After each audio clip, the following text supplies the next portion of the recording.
bienvenue. Alors que le Gabon, à travers le secrétariat d'orientation scolaire, universitaire et professionnelle, organise actuellement, sur toute l'étendue du territoire, des sessions d'orientation post-baccalauréat, une question revient avec insistance. Sur quelle base oriente-t-on les élèves et étudiants? Quelle est la pertinence des critères actuels? Est-ce que l'école prépare efficacement à l'emploi? Et justement, pour répondre à ces questions, on en parle ici avec M. Tanguy Diloussa. Vous êtes conseiller d'orientation psychologue. Bonjour. Bonjour. Et avec vous, M. Bélisaire Mombo Makit, conseiller d'orientation psychologue et secrétaire général du SINACOP. Bonjour à vous. Bonjour, monsieur. Bon, le sujet est d'actualité. Les jeunes viennent d'avoir le bac. Ils se pressent tous dans votre organisation, c'est-à-dire les sessions d'orientation qui se passent actuellement. Monsieur Diloussa, à quoi devrait-on prioritairement répondre lors de l'orientation? Aux besoins du marché de l'emploi ou à l'aspiration de l'élève? Bien, merci encore, monsieur Lehi Mangoy.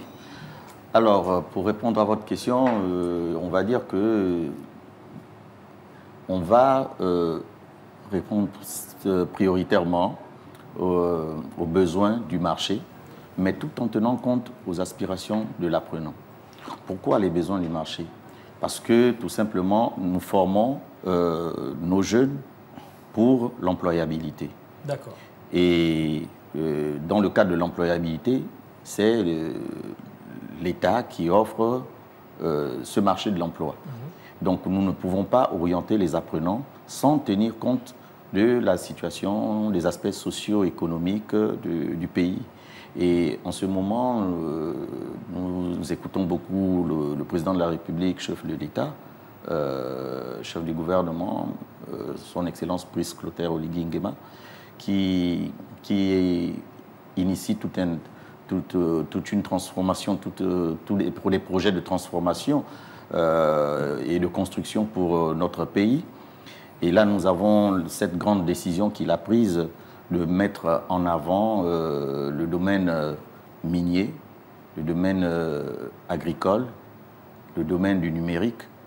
Donc, par rapport à ça, vous comprenez bien que les orientations, tout en tenant compte des aspirations de nos apprenants, vont également se focaliser vers ces différents domaines-là. Ça veut dire quoi concrètement? C'est-à-dire parce que vous parlez des mines, agriculture, ce sont des domaines techniques le plus souvent.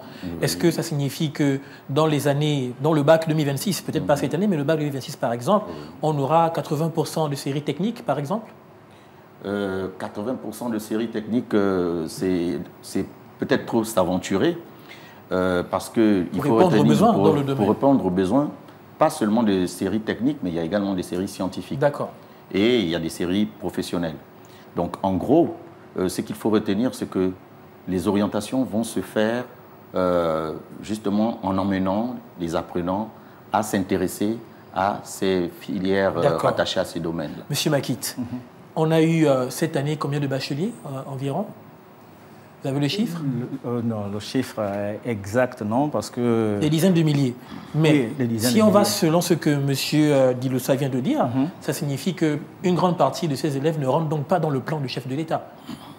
Comment est-ce qu'on arrive avec 20 000 ou 30 000 bacheliers qui potentiellement ne seront pas utiles dans les 4, 5 ans, 6 ans qui viennent par rapport aux objectifs de transformation, par rapport aux objectifs scientifiques et techniques de la République?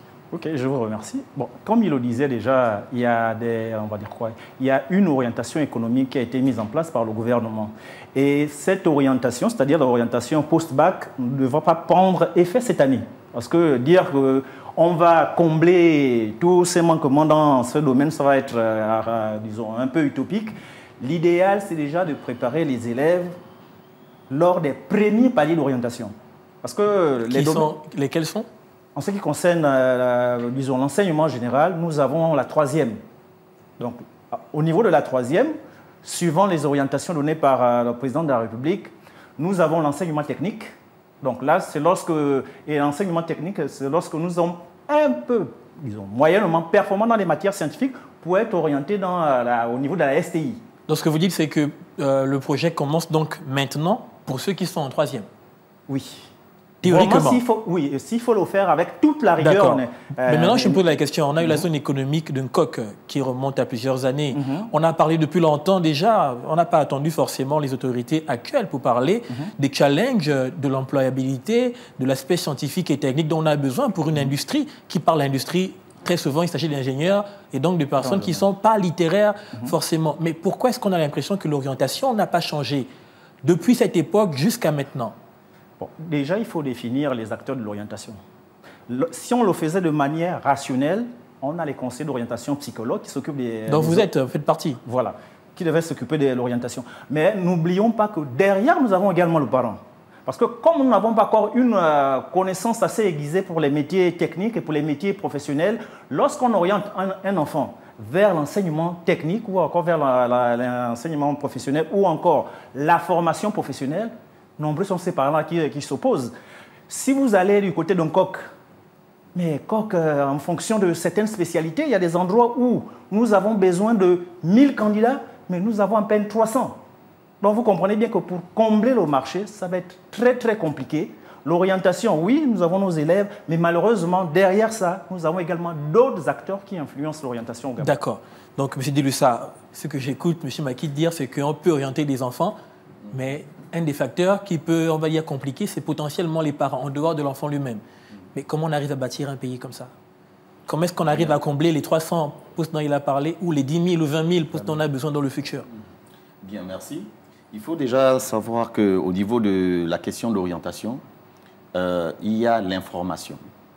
Et pour que les apprenants, les parents, s'intéressent ou bien prennent connaissance de ces domaines-là et des filières ou des métiers qui vont avec, il faudrait d'abord qu'ils aient l'information. Et c'est le travail, c'est l'une des missions des conseillers d'orientation, entre autres.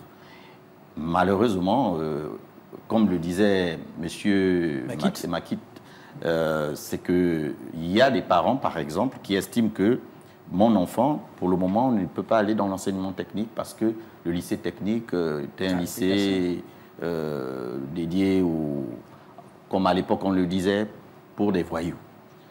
Alors qu'aujourd'hui, et d'ailleurs même avant, c'était le contraire de ce que les populations pensaient. Donc il y a ce phénomène-là qui fait qu'il y a des parents, c'est la méconnaissance en fait, c'est la méconnaissance. Et nous, conseillers d'orientation, des institutions qui s'occupent de la question de l'orientation, mettent tout en œuvre pour faire la promotion de nos jours, la promotion de ces filières porteuses, de ces métiers porteurs à fort taux d'employabilité, pour qu'à in fine, nous ayons un maximum d'apprenants qui s'orientent vers ces filières-là, vers ces domaines. Mais tant que nous n'avons pas convaincu, tant que nous n'avons pas fait assez de sensibilisation, donné assez d'informations à ce public et même auprès aux parents, bien entendu, on va faire tout ce qu'on pourra faire, mais on va se retrouver toujours avec des gens qui sont... Je vous écoute, j'ai l'impression que vous tirez un peu sur les parents, mais j'aimerais que l'on puisse assumer certaines responsabilités. Bien sûr. Vous êtes psychologue, vous n'êtes pas enseignant donc directement. Donc vous côtoyez les deux. Vous côtoyez les enseignants et vous côtoyez également les apprenants. Comment on peut expliquer justement ces défaillances au niveau du corps enseignant? Parce qu'on a des élèves qui se plaignent de leurs enseignants, des professeurs de maths qui collent des 0 des 2 un peu partout, qui disent qu'on ne peut pas dépasser 10 dans leur matière. Est-ce qu'il n'y a pas aussi une défaillance, c'est-à-dire au niveau même de la pédagogie, c'est-à-dire ceux-là qui doivent donner l'envie à ces enfants d'aimer les matières scientifiques? Est-ce que ce n'est pas de leur faute aussi que les enfants et les parents fuient ces différentes matières-là? Et donc, au final, l'État n'arrive pas à remplir son quota en termes justement d'employabilité dans ces domaines-là. Il faut dire que ce n'est pas, si on voit en termes de proportion, ces cas ne sont pas forcément supérieurs. Vous avez fait une enquête dessus? Vous êtes sûr de ça? Bon, pas faire une enquête, mais je pense... Parce que les élèves diraient le contraire. Si vous parlez avec les élèves, ils vous diraient que non, les maths nous font fuir parce que... Nous, on parle avec les élèves, on a affaire à eux. Oui, mais vous avez parlé avec les élèves, est-ce que ça constitue forcément une enquête aussi? Mais justement, Parce qu'en termes de chiffres, lorsque de votre côté, oui. vous qui orientez, oui. vous avez des élèves qui vous disent qu'ils ne veulent pas. Vous devez comprendre pourquoi ils ne veulent pas. Et dans les facteurs, il n'y a pas que les parents. Mais bien il y a sûr, forcément aussi les effectivement, enseignants. l'enfant qui dit il ne veut pas, nous, on comprend. Oui. Et on doit l'emmener à comprendre que peut-être qu'il fait fausse route, et que sa ce serait voix, mieux pour lui. Ce serait mieux pour lui, sa voix est bel et bien là. Et il y a bel et bien des dispositifs pour l'emmener à comprendre. Il faut qu'on puisse comprendre lesquels. Par exemple, en orientation, nous avons la motivation de l'apprenant, nous avons ses compétences, ses aptitudes, mais il y a également des tests psychotechniques, psychologiques, psychopédagogiques qui peuvent emmener l'apprenant à comprendre, à se connaître. Là, on est situé vers quelle classe? 6e, 3e? Là, on est vers où? Nous sommes déjà en 3e. En 3e. Et même, on peut remonter un peu plus haut, en classe de 5e, 4e. Parce que en classe... Test psychotechnique. Oui, psychopédagogique, psychotechnique. Bon, moi qui ai appris au Gabon tout mon parcours, je n'ai pas entendu parler de ça. Ben donc, oui, qui a accès à ces tests psychotechniques? Oui. Au fait, pendant longtemps, nous étions un peu gérés, les psychologues étaient gérés par l'IPN. D'accord. Et au niveau l'Institut pédagogique national. Voilà. Donc, au niveau de l'IPN, on avait déjà des problèmes de tests. On ne pouvait pas les utiliser parce qu'il fallait également un cadre juridique qui devait cerner cette pratique. Cadre juridique comment? Une loi? Qu'est-ce qui devait se faire? Normalement, une loi. Qu'est-ce qu'il aurait fallu concrètement? Que non, il fallait quand même avoir des textes qui devaient on va dire, encadrer l'utilisation du test. Comme quelle loi? Il faut qu'on puisse comprendre. C'est celle qui a été mise en place par l'avènement du SOSUB. Donc, il y a le secrétaire permanent qui a permis effectivement que les psychologues puissent utiliser les tests. C'était en quelle année ça? Là, nous sommes autour de 2023. 2020 bon, en 2020, déjà, on l'avait déjà donc, il y a testé. 5 ans en arrière. Voilà, nous l'avons déjà testé. Allez-y. Et en le faisant, je crois quand même qu'il y a eu une évolution. Parce que lorsqu'on passe le test soit de personnalité, soit le test d'intérêt professionnel, l'élève se retrouve plus là-dedans par rapport à lorsque nous faisons de l'orientation tout simplement à partir des entretiens. Parce qu'il sait qu'il est seul devant la machine, lui-même il répond à ces questions et c'est le résultat de ces réponses qui vont mettre en avant sa personnalité, qui va mettre également en avant les métiers dans lesquels il peut mieux se mouvoir. Donc quand même depuis un bon bout de temps, vous regardez au niveau de l'enseignement technique. Ce qui est sûr, c'est que nous n'avons pas encore atteint les objectifs, mais il y a déjà une forte population. Lorsque vous regardez également au niveau de l'enseignement scientifique, c'est-à-dire ceux qui sont orientés vers les séries scientifiques, si vous regardez, il y a de cela 5 ans jusqu'à maintenant, je crois que nous avons quand même des effectifs assez importants. Et puisque ce qu'il faut quand même reconnaître dans les séries scientifiques, les critères sont un peu plus appuyés par rapport à l'enseignement général. Et lorsque vous regardez, moi par exemple, je suis affecté du côté du lycée Jean-Baptiste Obiang-Itougué. Ça fait 4 ans, 5 ans que j'y suis, mais en C, c'est 100%. Au bac C, d'accord. Voilà. Je voudrais quand même relativiser. Les textes, l'utilisation des tests ne repose pas forcément sur des textes. Parce que dès que nous avons le statut qui vous autorise à utiliser les textes, vous les utilisez. Pourquoi je le dis?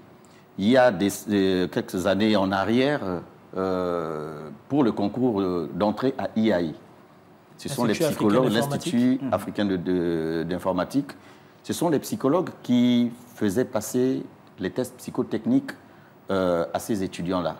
Pourquoi? Parce que ce sont eux qui sont assermentés pour le faire passer. Donc, on n'a pas besoin d'un texte d'application ou bien un texte qui régit cela du moment où ça fait partie des outils de la corporation. Des outils pour pouvoir aider à l'orientation. Justement, c'est là où on en est. On sait, et vous le savez certainement vous-même, parce que vous êtes dans le domaine, qu'il n'y a pas assez de tests pour tout le monde. Maintenant, comment on fait pour pouvoir garantir justement, je ne sais pas combien, disons qu'il y a 20 000 nouveaux étudiants en 3e cette année, imaginons. Ces nouveaux étudiants en 3e doivent aller en seconde. Donc la seconde, en général, il y a 2. Au Gabon, en général, on a 2 cas. Dans l'enseignement général. Voilà, on a la seconde LE, donc littéraire, et la seconde S. Ceux qui vont dans les établissements techniques ont STT et toutes ces choses-là. Pourquoi est-ce qu'on n'a pas la possibilité pour toutes ces personnes de les tester pour savoir exactement ce qui correspond voilà, ce qu'ils doivent faire. Alors, mon collègue, tout à l'heure, a évoqué l'insuffisance, sinon l'absence des tests par le passé. C'est pas un document numérique non, qu'on peut... les tests, c'est comme, on va dire, c'est comme un médicament, c'est comme un appareil hospitalier, un scanner qu'on doit acheter, mais on ne va pas l'acheter pour un seul hôpital.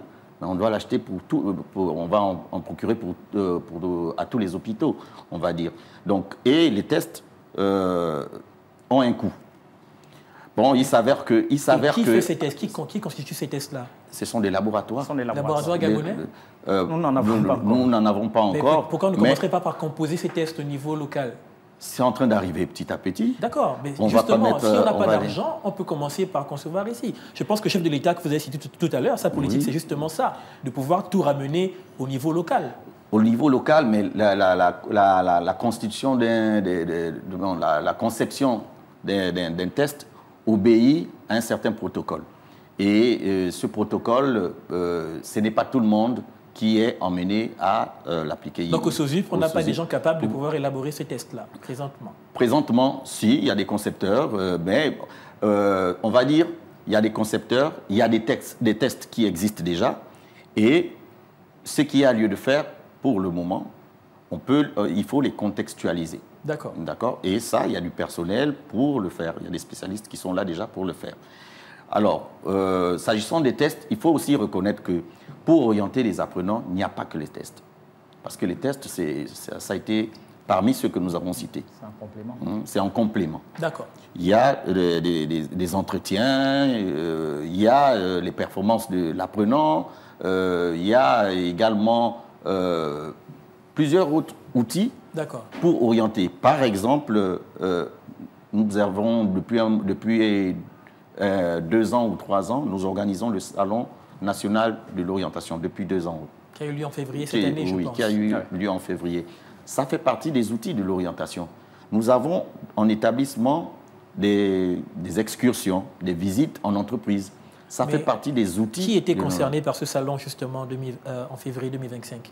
Ce sont tous les apprenants du secondaire et même des étudiants. C'était pas uniquement ceux qui sont en terminale? Non, c'était ouvert aux apprenants du secondaire et des étudiants. Vous avez reçu des élèves de toutes les classes du secondaire là-bas? Oui, pas toutes les classes. Parce que j'ai l'impression que ça concerne plus ceux qui sont en terminale. Et on revient à la problématique, c'est-à-dire que ce n'est qu'en terminale qu'on apprend qu'on peut être orienté de telle ou telle façon. Or, c'est depuis la 3e potentiellement qu'on devrait être orienté. Et pourquoi le salon ne serait pas orienté pour les 3e? Effectivement, il y a eu des élèves de 3e, des apprenants de 3e. Et cette année, il y a eu une innovation parce qu'on a dû inviter même les élèves de 6e. Maintenant, après, avec le calendrier et puis les établissements qui ont eu du mal à libérer les apprenants de 6e, nous nous sommes intéressés plus, enfin, nous avons accueilli beaucoup plus les élèves de 3e et les élèves de terminale et certains étudiants. Les élèves de 3e, pourquoi? Parce que, vous l'avez si bien dit tout à l'heure, il y a plusieurs séries d'études après la classe de 3e. Donc, il y avait l'enseignement technique et professionnel qui était invité au salon. C'était l'occasion pour eux, comme pour tous les participants au salon, de, entre guillemets, se vendre, de communiquer avec le public. Et c'était une bonne occasion, une occasion idoine pour les apprenants de discuter directement avec les professionnels qui étaient là, ou encore les enseignants du supérieur ou les enseignants de la formation professionnelle et de l'enseignement technique. Pour être concret, je vous écoute. Est-ce que vous pensez être un assez grand nombre pour pouvoir orienter les on n'a pas de chiffres malheureusement, les dizaines de milliers d'apprenants qui ont besoin de vous entendre dire ce que vous dites là maintenant, qui ont besoin de vous rencontrer afin de pouvoir être mieux mis sur le chemin. Est-ce que vous êtes assez nombreux sur tout le territoire national? Pour répondre à votre question, il est important de dire que le métier de conseiller d'orientation au Gabon dans le système éducatif, dans notre système éducatif, est entre guillemets un métier jeune. Les premiers conseillers d'orientation gabonais ont été formés au Cameroun, pour la plupart jusque dans les années 91. Et après... 34 ans déjà. Oui. Et après, les autorités ont bien voulu mettre en place et comment on faisait avant 91? S'il vous plaît, je peux d'abord continuer. Oui, allez-y. Oui, donc, et les autorités ont décidé de mettre en place cette filière à l'école normale supérieure. Et c'est depuis les années 2000, par là, que les conseillers d'orientation ont recommencer à être formés. Ma question, c'est... J'en viens. Oui, monsieur, on doit avancer. Pourquoi? Ma question, c'est est-ce qu'il y a assez de conseillers d'orientation? Répondez, s'il vous plaît, à la question. Oui, j'en viens. Répondez, s'il vous plaît, oui. Je vais répondre. Répondez. Je vais y répondre. Oui. Donc, entre ce temps et maintenant, oui. Il faut dire qu'à l'école normale, les cohortes étaient limitées.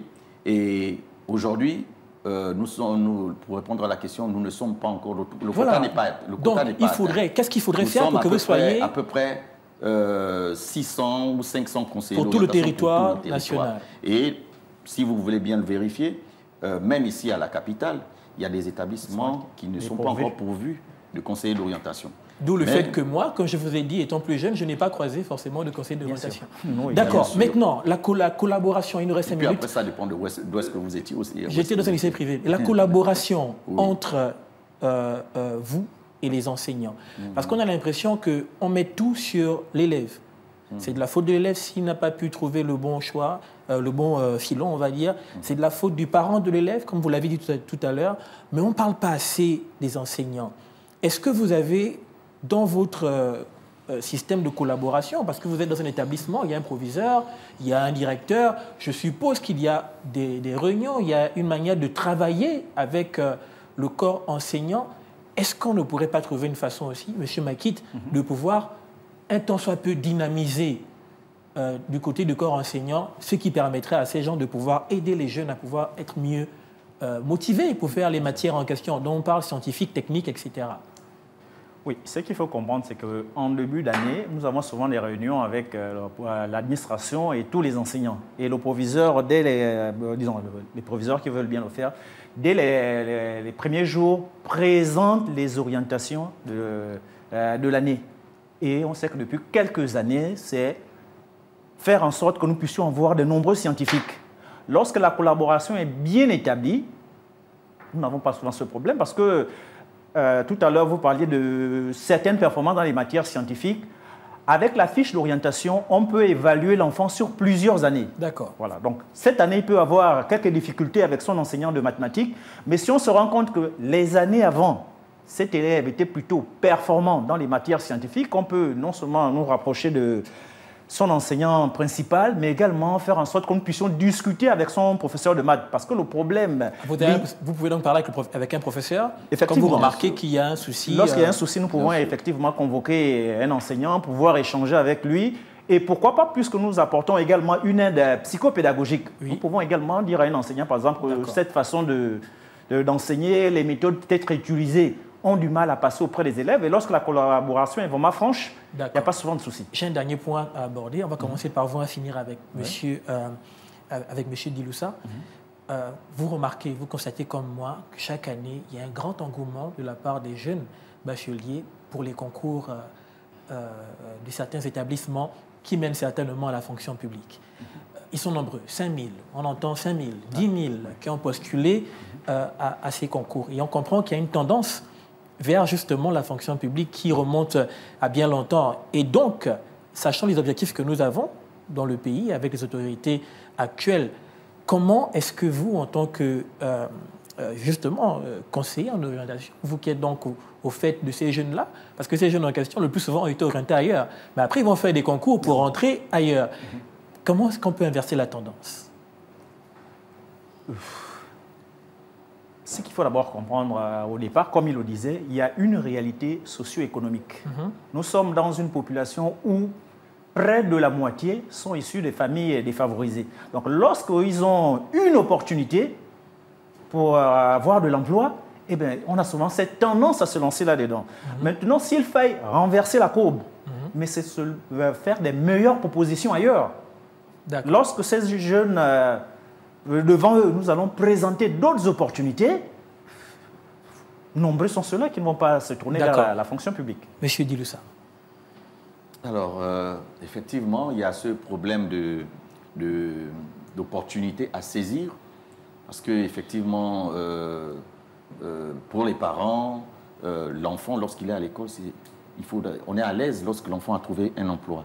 Et pour les apprenants, avec l'expérience vécue par rapport aux aînés, on a forcément connu des frères, un père, un oncle qui est au chômage. Et les conseils qui viennent, c'est s'il y a un concours, il faut le faire. Alors aujourd'hui, la tendance, elle peut, parce que, mais pour qu'elle arrive, on arrive à la mettre, à la renverser, il faudrait qu'il y ait des opportunités, une offre. Et l'offre aujourd'hui actuelle, on parle de l'entrepreneuriat, qui est en fait la tendance aujourd'hui. Malheureusement, il faudrait pouvoir après accompagner ces apprenants-là qui embrassent l'entrepreneuriat. D'accord. Donc, elle peut se faire, mais sans l'accompagnement. Il y a plusieurs facteurs qui doivent se mettre. Sans l'accompagnement, ça ne peut pas se réaliser. Merci à vous. Je rappelle que vous êtes M. Tanguy Diloussa, conseiller d'orientation psychologue. Avec vous, nous avions M. Bélizer Mombo Makit, également conseiller d'orientation psychologue et secrétaire général du SINACOP. Merci à vous d'avoir été avec moi sur ce plateau. C'est nous qui vous remercions. Merci également à vous d'avoir suivi. Restez connectés sur Gabon 24. Au revoir.